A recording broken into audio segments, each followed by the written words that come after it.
Shalom Bapak Ibu, Saudara-saudari yang terkasih dimanapun kita berada saat ini, salam sehat untuk kita semua. Bapak Ibu, renungan singkat kita pada hari ini saya beri tema Semangat Yuk, diambil dari Amsal 18 ayat 14. Saya akan membacakannya untuk kita semua. Orang yang bersemangat dapat menanggung penderitaannya, tetapi siapa akan memulihkan semangat yang patah? Saudaraku yang terkasih, pada bulan Januari tahun ini saya terpapar COVID-19. Pertama kali mendengar kabar itu sungguh saya sangat kaget dan jujur saya langsung down. Saya nggak tahu, saya bingung harus seperti apa dan saya bingung harus bagaimana. Tapi di tengah situasi itu, situasi yang tidak mudah bagi saya, ada begitu banyak orang yang memberikan support pada saya. Satu persatu pesan masuk melalui WhatsApp, dan rata-rata pesan itu selalu mengingatkan saya untuk semangat. Tetap semangat ya, buat suasana selalu happy supaya imunmu naik dan tubuh bisa melawan virus. Semangat selalu ya, Tuhan menolong dan memberikan kekuatan dalam melewati masa ini. Intinya selalu meminta saya untuk semangat. Tiap hari dalam masa isolasi itu saya selalu mengafirmasi diri untuk tetap semangat.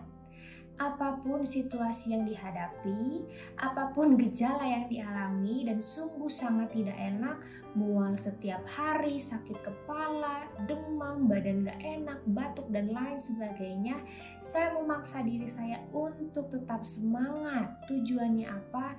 Supaya kondisi saya semakin baik, tubuh bisa melawan virus yang ada.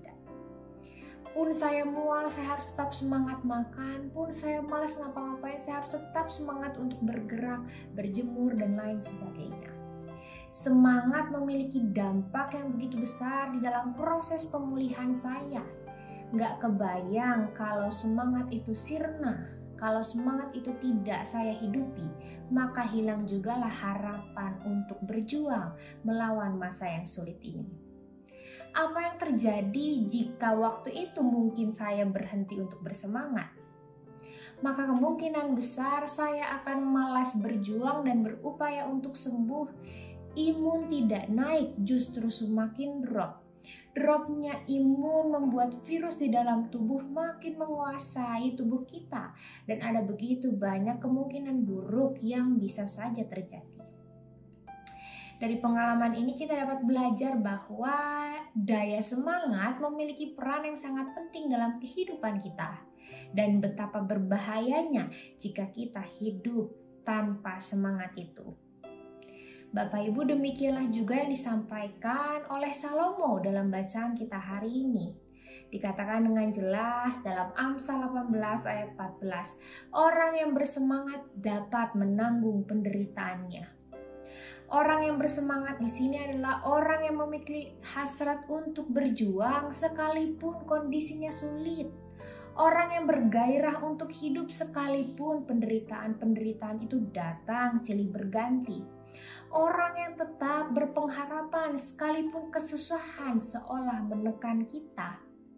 Orang-orang yang demikianlah yang mampu berjalan dengan tegar serta menanggung setiap penderitaan-penderitaan yang ada. Daya semangat menjadi motor bagi mereka untuk terus berjalan, terus berkarya, terus berjuang melewati setiap musim kehidupan ini. Namun sebaliknya, ketika seorang kehilangan semangat dan daya juang, maka hilanglah harapannya untuk hidup. Dalam Alkitab versi bahasa Indonesia sehari-hari dikatakan dengan jelas, oleh kemauan untuk hidup orang dapat menanggung penderitaan.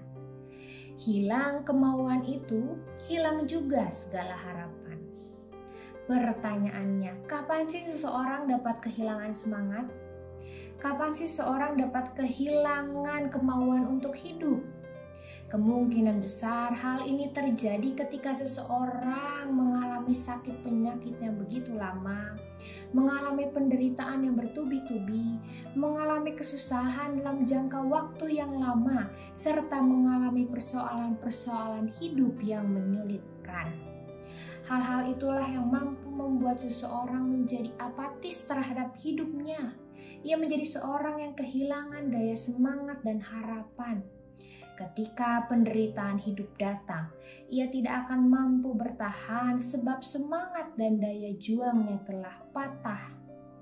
Oleh sebab itu, dengan kalimat bijaknya, Salomo hendak memberikan nasihat praktis kepada kita semua untuk tetap bersemangat dengan kondisi apapun, karena itulah yang mampu membuat kita bertahan di tengah penderitaan-penderitaan yang ada. Saudaraku yang terkasih, kita telah melihat betapa pentingnya daya semangat dalam kehidupan ini. Tanpanya kita seperti zombie, seperti mayat hidup. Kita bergerak, tapi tanpa spirit untuk memperjuangkan kehidupan yang telah Allah anugerahkan bagi kita. Untuk itu mari kita berefleksi, mari kita berkaca. Sudahkah kita menjalani kehidupan ini dengan penuh semangat? Ataukah karena berbagai persoalan hidup, semangat itu menjadi memudar bahkan patah? Apalagi sekarang kita sedang menghadapi situasi yang tidak mudah. Kita mengalami penderitaan yang cukup panjang akibat pandemi ini. Ekonomi semakin sulit, pergerakan semakin terbatas. Mau sakit aja susah karena sekarang rumah sakit seolah khusus untuk COVID. Kalau ada non-COVID yang mau masuk rumah sakit sekarang sulit sekali gitu ya, karena rumah sakit penuh. Dan ada begitu banyak persoalan-persoalan yang muncul karena pandemi ini. Pertanyaannya, di tengah situasi seperti sekarang, apakah daya semangat untuk hidup tetap membara di dalam diri kita? Ataukah justru semangat itu telah patah dan membuat kita menjadi orang-orang yang apatis, orang-orang yang masa bodoh dengan kehidupan ini?